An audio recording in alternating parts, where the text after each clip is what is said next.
This is Rajesh Pandey और आज हम लोग क्लास 9 के साइंस सब्जेक्ट की बात करेंगे। जैसा कि हम लोग जानते हैं कि क्लास 8 तक हम लोग पढ़ गए हैं साइंस, एक ही में एक ही टीचर आपको पढ़ाते हैं क्योंकि साइंस हम लोग उस तरह से साइंस समझते हैं। लेकिन जैसे ही क्लास 9 में आते हैं हमारा सिलेबस जो है वो बहुत ज़्यादा एक्सपेंड कर जाता है। क्लास 8 से अलग दुनिया आ जाता है क्लास 9 में, तो इसीलिए हम लोग का जो साइंस है वो 3 पार्ट में बांटा गया है, फिजिक्स, केमिस्ट्री और बायोलॉजी। ठीक है, तो जो फिजिक्स और केमिस्ट्री है उसको मैं खुद पढ़ाऊंगा आपको, और बायोलॉजी के लिए अलग फैकल्टी रहेंगे जो कि आपको बायोलॉजी का हर एक चैप्टर कवर करवाएंगे। तो हम लोग सोच रहे हैं कि पहले अगर हम लोग क्लास 9 का साइंस का सिलेबस स्टार्ट कर रहे हैं, हम लोग को ये जान लेना चाहिए कि हमारा सिलेबस है क्या, हम लोग को किस तरह सिलेबस को कवर करना है, क्या पढ़ना है, किस तरह अटेम्प्ट करना है क्वेश्चन को, क्योंकि हम लोग क्लास 8 तक कुछ नहीं जानते साइंस में, और क्लास 9 में अचानक से आकर फिजिक्स, केमिस्ट्री, बायोलॉजी 3 सब्जेक्ट हम लोग लगेगा कि कितना पढ़ना है। तो वैसा भी कुछ नहीं कि बहुत ज्यादा पढ़ना है, लेकिन सिलेबस हम लोग का एक्सपेंड कर जाएगा और उसी सिलेबस के बारे में हम लोग आज डिस्कस करेंगे कि कौन सा चैप्टर क्या है, किस चैप्टर में किस बारे में पढ़ना है। तो आइए हम फिजिक्स का देखते हैं सिलेबस। फिजिक्स का सिलेबस है क्या, फिजिक्स में हम लोग को क्या क्या पढ़ना है। तो देखिए, फिजिक्स का जो पहला चैप्टर आपको मिलेगा, और बेसिकली हम लोग एनसीईआरटी फॉलो करेंगे क्योंकि सीबीएसई बोर्ड जो है वो एनसीईआरटी फॉलो करता है। आप लोग साइड बुक अपना अलग से जो भी यूज करते हैं वो करेंगे, पर पहला जो हमारा सिलेबस है वो एनसीईआरटी के बेसिस पर रहता है। फिजिक्स का जो पहला चैप्टर है वो है मोशन। मोशन हम लोग पहले ही पढ़े हैं, 7th क्लास में मोशन मिला होगा, 8th क्लास में भी मोशन मिला होगा, 9 में भी है, फिर अगर हम 11th में जाएंगे तो वहां भी है। लेकिन आखिर हर जगह मोशन पढ़ाया गया है तो कहीं ना कहीं कुछ डिफरेंस होगा। और बेसिकली हम लोग 9th में जब आते हैं तो हम लोग फिजिक्स का मतलब न्यूमेरिकल समझते हैं कि हाँ न्यूमेरिकल है क्या, फिजिक्स में न्यूमेरिकल होता क्या है। तो जो मोशन चैप्टर है हम लोग देखिए, पहला मोशन होगा, दूसरा होगा force and law of motion. हम लोग न्यूटन का भी नाम सुना है, थोड़ा बहुत हम लोग को बेसिक पता भी होगा कि न्यूटन के 3 लॉ है, वो सब इस force and law of motion में हम लोग पढ़ेंगे। तीसरा चैप्टर जो है वो आता है ग्रेविटेशन। ग्रेविटेशन ये भी हम लोग जानते हैं, बचपन से सुनते आ रहे हैं न्यूटन की कहानी कि सेब ऊपर रहने की जगह नीचे क्यों आ गया, ये सब हम लोग जैसे तो ग्रेविटेशन उसके बारे में पूरा हम लोग एक्सपेंड करके समझेंगे कि आखिर न्यूटन का लॉ है क्या, कहां से ये मिला, कैसे इसमें न्यूमेरिकल सॉल्व करेंगे, कैसे जी का क्या वैल्यू है, स्मॉल जी क्या है, कैपिटल जी क्या है, ये सारा कुछ हम लोग ग्रेविटेशन चैप्टर में कंप्लीट करेंगे। ग्रेविटेशन चैप्टर में और बेसिकली हम लोग जान रहे हैं कि ये जितना भी चैप्टर है इसमें न्यूमेरिकल जो है वो हम लोग को ज्यादा फोकस करना होगा। लेकिन पहले हम लोग थ्योरी समझेंगे, उसके बाद हम लोग न्यूमेरिकल भी सॉल्व करेंगे। हमारा हर एक चैप्टर पे एक एक क्लास जो आएगा एक एक क्वेश्चन सॉल्व कराया जाएगा, एक एक टॉपिक का एक एक क्वेश्चन सॉल्व कराया जाएगा। चौथा जो चैप्टर आता है वो आता है work and energy. Work and energy, work energy, energy का मतलब क्या है, वर्क का मतलब क्या है। देखिए, ऐसा नहीं है कि हम लोग एनर्जी खर्च करेंगे, कुछ भी एनर्जी खर्च की है तो कुछ ना कुछ वर्क होगा, वर्क नेगेटिव भी होगा, वर्क पॉजिटिव भी होगा।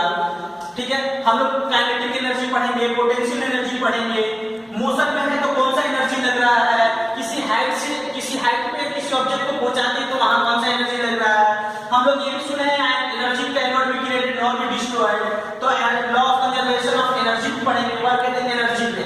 ठीक है, ये 4 चैप्टर हमारा फिजिक्स का है। पांचवा और लास्ट जो चैप्टर है वो है साउंड।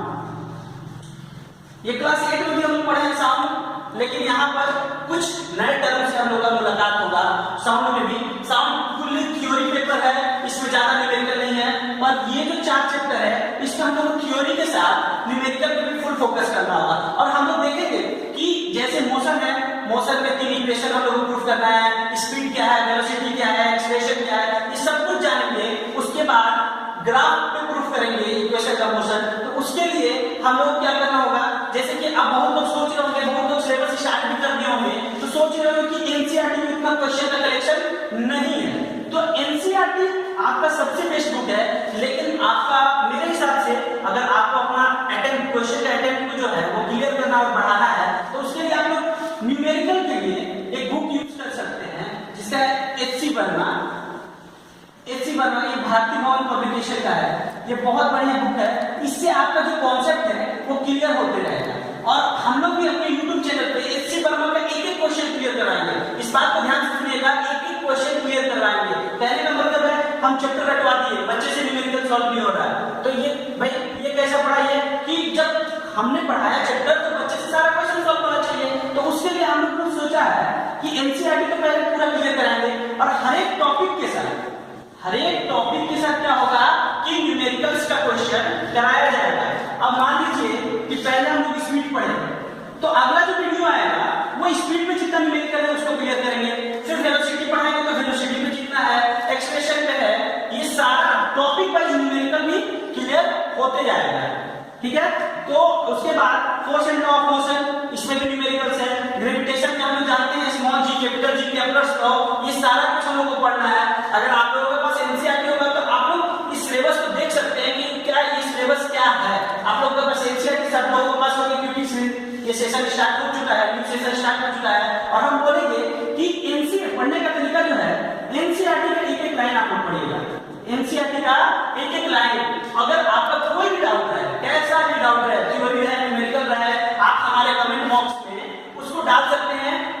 इस वीडियो में तो नहीं, लेकिन नेक्स्ट जैसे कोई भी क्लास कंप्लीट हुआ उसके नेक्स्ट वीडियो जो बनेगा आप लोगों का डाउट क्लियर किया जाएगा।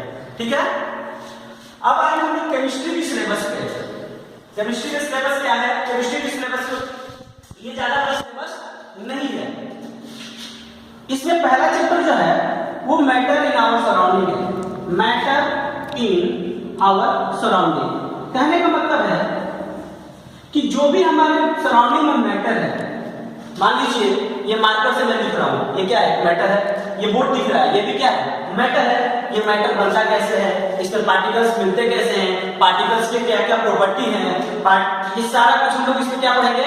मैटर्स में पढ़ेंगे। मैटर इन आवर सराउंडिंग है। ये कोई बेसिकली बहुत बड़ा चैप्टर नहीं है, बहुत छोटा सा चैप्टर है, लेकिन हाँ काम का चैप्टर है। इसमें हम लोग सेल्सियस से फ़ारेनहाइट में, केल्विन से फ़ारेनहाइट में, केल्विन से सेल्सियस में, फ़ारेनहाइट से सेल्सियस में, केल्विन में चेंज करेंगे, टेम्परेचर के बारे में जानेंगे। ये बहुत बड़ा टॉपिक है। हम लोग बेसिक से क्वेश्चन इसमें आता है, हम लोग सीबीएसई का जो क्वेश्चन देखेंगे इसमें आता है कि गर्मी के दिन में ये क्या बोलते हैं, कॉटन क्लोथ्स क्यों पहनते हैं, ठंडे के दिनों में वूलन क्लोथ्स क्यों पहनते हैं। ये सब टेम्परेचर वाले क्वेश्चन है। ये हर सब सीबीएसई के पेपर में दिखता है, सीबीएसई के साइट पे देखेंगे हम लोग को। ये सब मैटर इन आवर सराउंडिंग में बहुत बड़ा चैप्टर नहीं है, लेकिन इसको भी हम लोग बढ़िया से क्लियर करेंगे कि बच्चों को समझ में आए।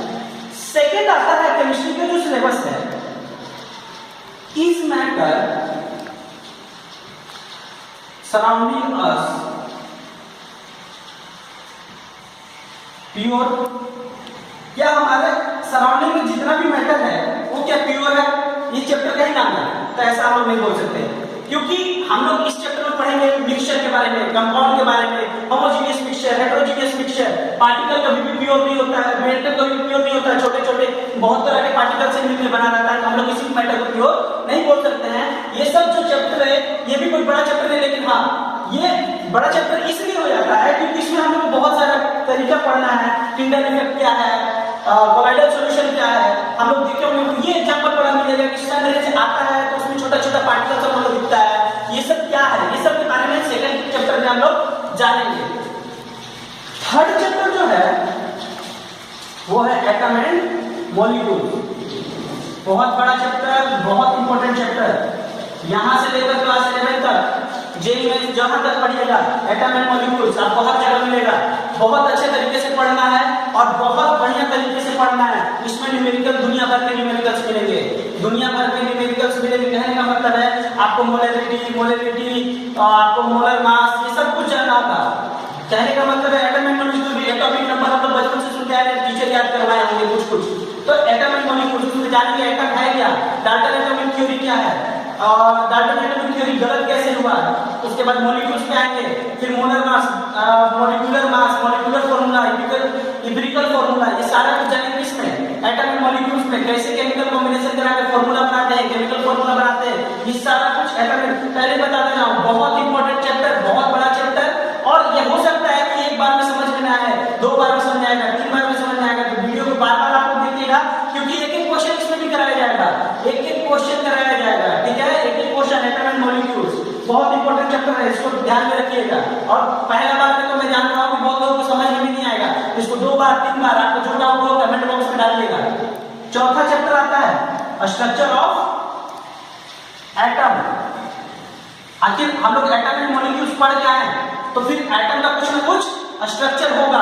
दुनिया में जितना भी सब्सटेंस है उसका कुछ ना कुछ शेप एंड साइज होता है, कुछ स्ट्रक्चर होता है, तो उसके स्ट्रक्चर एटम का यहाँ पर डाल्टन एटॉमिक थ्योरी गलत होगा।